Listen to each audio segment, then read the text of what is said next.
Olá, tudo bom? Meu nome é Daniel Salomão, eu sou investidor e esse canal aqui é para ajudar outros investidores a aprenderem um pouco mais sobre o mercado, especialmente sobre ações. Eu estou fazendo uma minissérie a respeito de ciclos. O assunto foi levantado aí no YouTube, eu tenho visto alguns lugares falando a respeito de ciclos e métodos de investimento, e muitas pessoas falaram que não investem em empresas cíclicas. Eu resolvi colocar um outro ponto de vista, que é um investimento baseado em ciclos, usando os ciclos a seu favor. E eu peguei aqui um estudo de caso, já tem o primeiro vídeo no canal sobre ciclos, que é teórico, sobre a ideia. Se você não viu, vai lá dar uma olhada, muito interessante. E eu vou fazer 3 exemplos práticos, tá? 2 investimentos que eu já fiz no passado e um investimento que eu tenho feito atualmente, que vai ser o terceiro vídeo, então, na sequência. Isso aqui é importante porque quanto mais conhecimento, mais perspectivas, você pode se beneficiar disso, se tornar um melhor investidor. Eu tenho me aperfeiçoado ao longo dos últimos anos, já estou no mercado aí há 17 anos e acho que eu posso contribuir pelo menos um pouquinho com algumas ideias. Nós vamos falar hoje a respeito de Vale, certo? A Vale é um grande player na mineração mundial. É uma empresa que foi fundada lá em 1942. Nós tivemos a fundação da Vale. A Vale ela é produtora de minério de ferro, pelotas, níquel, ela é líder mundial nesses três. Manganês, ferro, ligas, fertilizantes, carvão, cobre, ouro, prata, cobalto e também platina. A Vale está presente no planeta Terra todo, operações em vários continentes, em vários países. Ela realmente é uma empresa que tem crescido muito na história, tá certo? E nós temos aqui, sem dúvidas, um grande player global. Ela é a segunda maior mineradora do mundo, atrás da Vale. Quando a gente vê que a Vale, então, já tem mais de 60 anos de existência no mercado cíclico, nós já podemos pensar que a Vale ela é uma vencedora. Ela é uma empresa que resiste ao longo do tempo, uma empresa resiliente, que já pegou provavelmente ciclos de alta e baixa na commodity.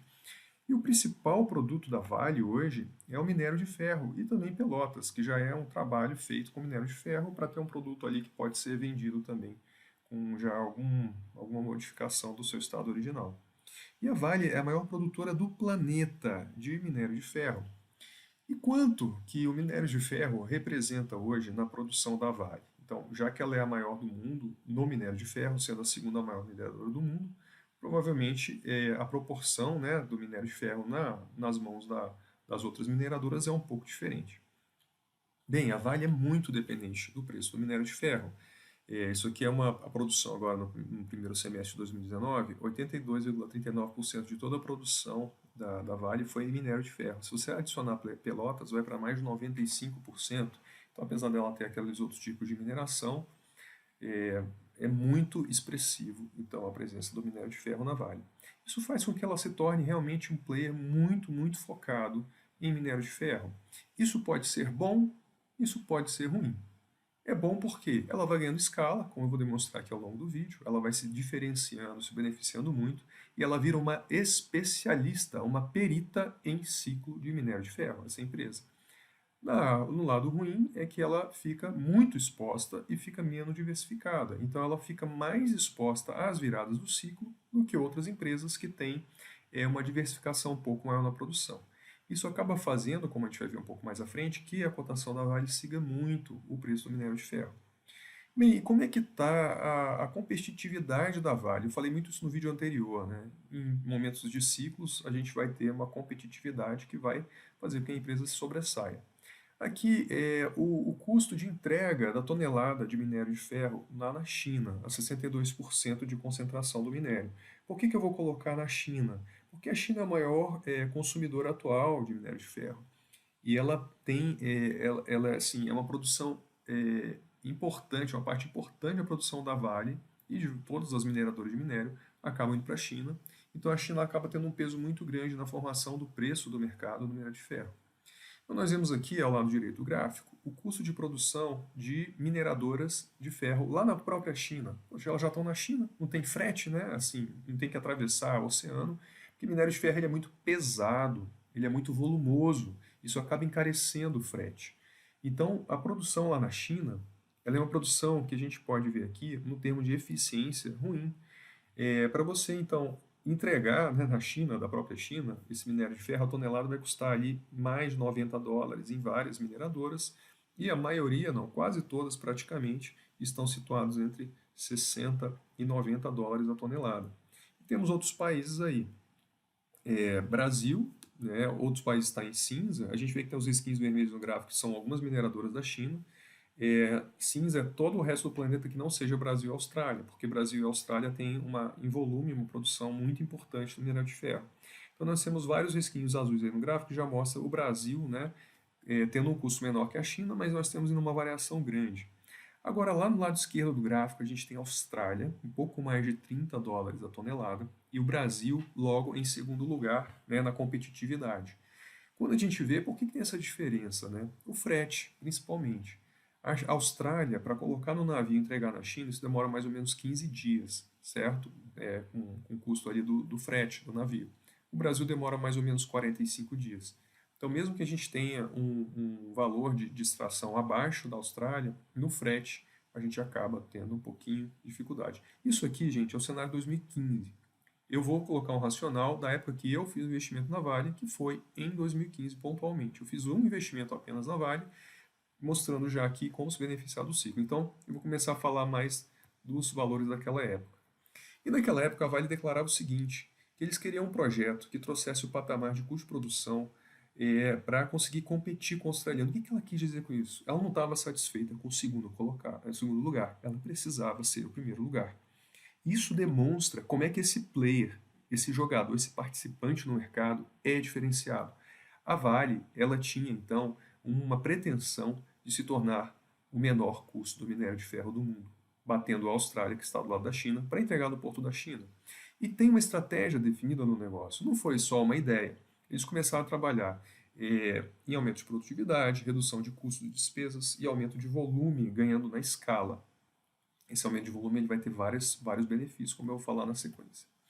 Bem, e várias iniciativas que foram sendo colocadas, né? Aquele gráfico ali é uma fotografia de 2015 que eu coloquei, mas a Vale já no final de 2015, com várias iniciativas, com o transporte nas minas, a padronização de alguns equipamentos, eles otimizaram, né, frotas de transporte, etc. Eles começaram a se tornar cada vez mais competitivos. E no final de 2014 até outubro de 2015, conseguiu baratear em $25 a tonelada. Aquele gráfico que a gente viu, ele já estava no meio desse processo, por isso que estava ali em 30 e poucos, 40.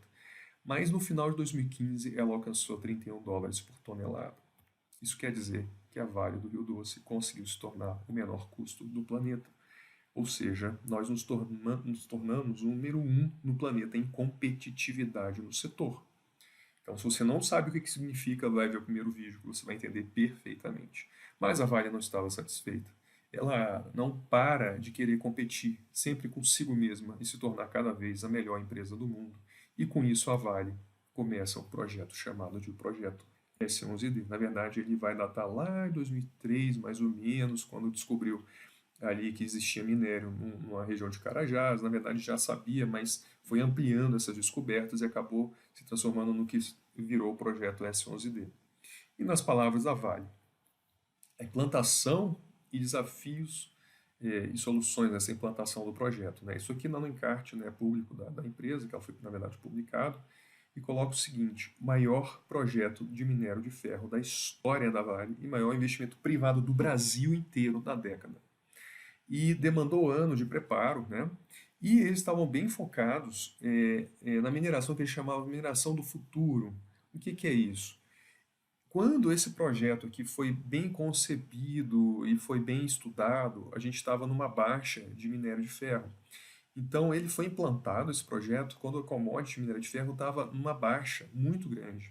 E eles estavam focados em melhorar a competitividade da Vale perante os concorrentes, né? E essa nova operação ajudaria o Brasil a se consolidar como um dos maiores produtores. Na verdade, ela já era o maior produtor, assim, em termos de custo, né? Quando esse projeto entrou em atividade, mas naquela época ela ainda estava competindo muito mesmo para vir a ser o que estava naquele gráfico ali anterior, que é a Vale se tornando, né, o menor custo do planeta. E a gente tinha um outro benefício que depois, assim, quem teve essa ideia que é um gênio. Brazilian Land Finds. O que é isso? A gente pega um minério de Carajás que tem um teor de ferro acima de 62%, que a commodity ela leva em consideração o teor de ferro. Então, quando você compra uma tonelada, ele tem que ter 62% de minério de ferro. O minério de Carajás, ele tinha uma concentração maior, chegando a 66 ponto alguma coisa por cento. Então, quando eu vou vender esse minério, ele está muito concentrado, a gente pode pegar outros pontos onde a concentração do ferro é até menor e a gente faz um blend, mistura os dois, 70% de um, 30% do outro, e a gente consegue melhorar o teor de ferro daquelas minas que não tinham a mesma concentração de Carajás, diminuindo o fósforo e a alumina. Porque quando a gente faz o processo de transformação do minério de ferro em um produto que vai ser utilizado, né, o ferro refinado ali, o aço, etc., você tem emissão de poluição, de gases poluentes.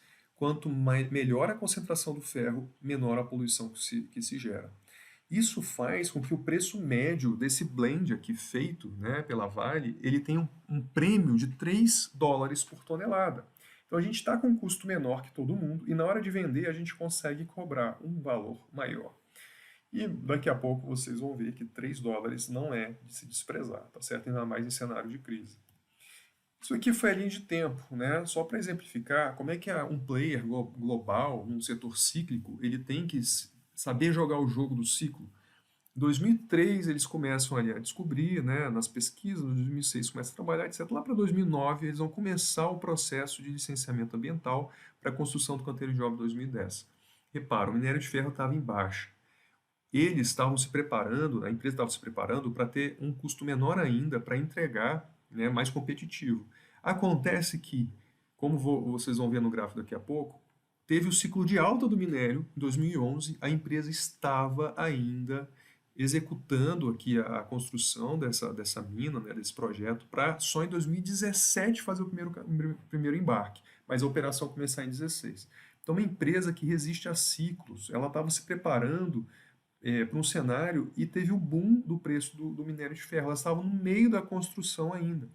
Mesmo assim, essa empresa se beneficiou com um timing fenomenal, porque o mercado subiu e caiu, como a gente vai ver nesse gráfico aqui.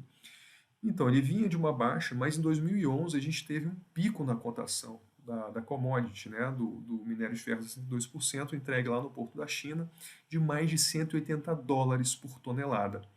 Mas veio uma queda progressiva dos preços até chegar numa baixa de 38 dólares a tonelada. Então, mais de 180 até 38 dólares.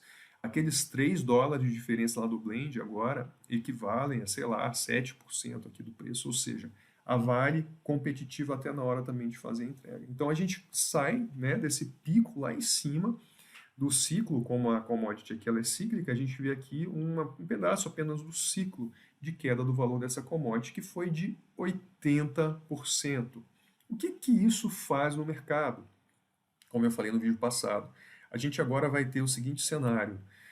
Essa barrinha aqui representa 38 dólares no gráfico. Olha aqui, todo mundo que não consegue mais lucrar com a atividade de produção, de extração de minério de ferro e entrega para a maior consumidora, que é a China.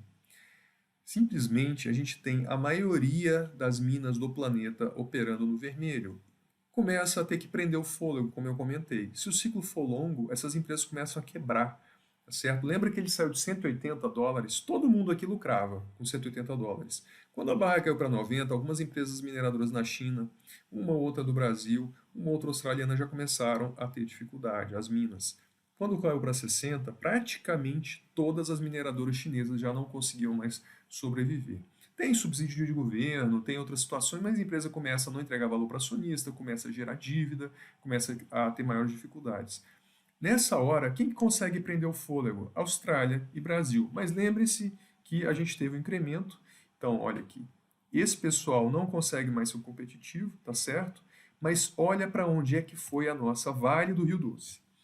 24, menos de 24 dólares por tonelada. Foi o incremento, né, que a gente esperaria com o projeto de Carajás entrando no ano seguinte em operação. Menos de 24 dólares por tonelada, o menor custo do planeta e abaixo da barra dos 38 dólares. Ou seja, se você parar para pensar, se esse preço do minério de ferro ficar nesse patamar de 38 dólares ou cair até abaixo dos 38, ou seja, se aquele preço continuasse caindo abaixo, o que aconteceria? Todas as empresas do planeta que têm custo maior, depois de algum tempo, iam ou fechar as portas, ou ficar endividadas, ou ficar menos competitivas, ou encolher, ou fechar mina. e a gente teria as poucas sobreviventes mais eficientes, lucrando e abocanhando o que nós chamamos de market share, participação no mercado cada vez maior. Esse ciclo ele vai depurando os jogadores ruins e vai deixando sobreviver os melhores competidores. Então, baseado nisso, nessa época, em 2015, eu já conhecedor ali do projeto Carajás, dessa meta de menos de $24, acompanhando o ciclo do minério de ferro, eu não tinha nenhuma posição em Vale do Rio Doce até então, sempre acompanhava a empresa, gostava da empresa, mas não tinha posição. Eu resolvi, então, fazer uma avaliação pessoal a respeito da empresa. Então, a gente vê que curiosamente, ela em 2011 teve um pico e lá para 2015, no final do ano, ela estava na baixa. E olha aqui a coincidência, né? A exposição de 95% da Vale ao minério, olha o que ela faz. Olha aqui a comparação dos dois gráficos, da cotação do minério de ferro e das cotações da Vale. Então ela saiu ali de um pico, né, em 2011, caindo até uma baixa muito grande em 2015. E eu resolvi então fazer um aporte, depois desse meu estudo a respeito de ciclos, da Vale justamente naquele momento. Mais ou menos ali no final de novembro eu fiz uma compra. Então, a gente vê que, historicamente, agora já é fácil, né, ver o gráfico dela subindo, mas se você for operar em um mercado cíclico, o ideal é você conhecer quem são os vencedores desse mercado. A cotação das cotações da Vale sofreram muito junto com o minério. Ela deixou de ser uma empresa boa? Não, ela era uma empresa fenomenal, baixando o custo e provavelmente entregando uma geração de caixa fenomenal caso o preço do minério de ferro voltasse a subir. Então, se a gente voltasse a ter o minério de ferro batendo, por exemplo, $100 a tonelada, uma empresa que tem um custo de entrega do produto na China de $24, ela vai ter uma geração de dinheiro, de caixa, muito grande. Só um detalhe, eu não comprei Vale, eu fiz o investimento através de Bradespar. E eu vou explicar aqui só para terminar o vídeo rapidamente o meu racional a respeito de Bradespar. Bradespar é uma empresa, na verdade é uma holding, que detinha na época participação na Vale e na CPFL Energia. E eu, na época, acabei aproveitando para fazer a entrada na Vale via holding Bradespar. Com a derrocada do preço do minério, a gente teve uma queda, então, dos preços tanto da Vale quanto da própria Bradespar, porque ela é muito exposta à Vale. Só que, usando até esse demonstrativo aqui da empresa na época, eu fiz o seguinte, eu fiz uma conta. E eu cheguei à seguinte conclusão. A participação das ações da Vale na Bradespar eram de 3,98 bilhões.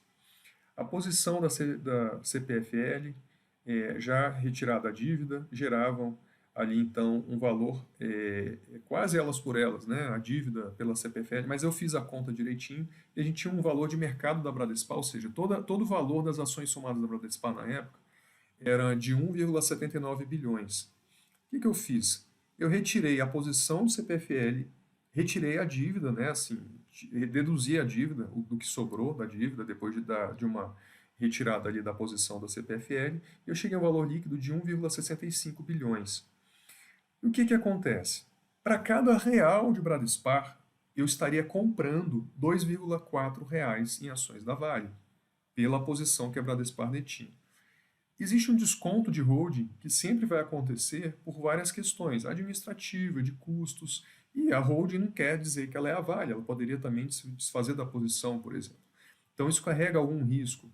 Mas se a gente tirar já da conta esse risco, custo de holding, risco, eu colocaria 2 para 1. Então eu estaria R$ 1 de Bradespar carregando R$ 2 de Vale. O meu racional de fazer a compra via Bradespar foi justamente diminuir meu risco, certo, no negócio, porque eu estava comprando a Vale com 50% de desconto sobre um valor historicamente muito baixo, no fundo do poço de um ciclo, esperando que em algum momento os preços da commodity iriam retomar e,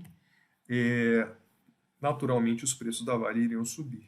Então eu tinha um potencial de ganho em duas pontas, uma da valorização da Vale e a segunda o mercado corrigir a distorção que ele fez nos preços da Bradespar e se aproximar mais ou menos do valor que seria justo pela posição que ela tem na Vale. O que eu fiz então? Então, em 30 de novembro de 2015, eu fiz uma entrada em Bradespar. Depois, ela caiu, a cotação caiu um pouco ainda, eu estava completamente tranquilo na minha posição, porque meus investimentos dessa natureza eles são para longo prazo. Eu entendi ali que não poderia ficar os preços do minério de ferro tanto tempo em baixa. E aqui está uma coisa importante: você viu o preço caindo de uma commodity, você tem que fazer a seguinte pergunta: esse preço, essa commodity vai continuar sendo usada no mundo? Provavelmente esses preços vão se recuperar no futuro? Sim. Então, se todo mundo no planeta, para produzir essa commodity, gasta mais do que a cotação atual, é natural que as cotações vão subir, certo? E o sobrevivente vai se reerguer com market share maior. Então, eu fiz essa entrada. Se a gente for ver em valores de hoje, a minha decisão de entrar em Bradespar foi boa? Foi acertada? Vamos ver. Se eu tivesse investido R$ 1.000 em 30 de novembro de 2015, já ajustando aqui os valores, em Vale, eu teria ali, na hora que eu tirei o print aqui desse gráfico, R$ 3.857, uma valorização de 285%. Já a posição em Bradespar, a aplicação, investimento de R$ 1.000, se tornou R$ 6.000, e isso é uma valorização de 507%. Então, mais um detalhe aí, né? Você tendo um pouco mais de experiência como investidor, pode achar ainda uma forma diferente de fazer investimentos. Não quer dizer que isso vai acontecer para sempre. Hoje a Bradespar só tem posição em Vale, praticamente, e ela deve ficar muito mais correlacionada com a ação da Vale. Então isso foi realmente um momento histórico.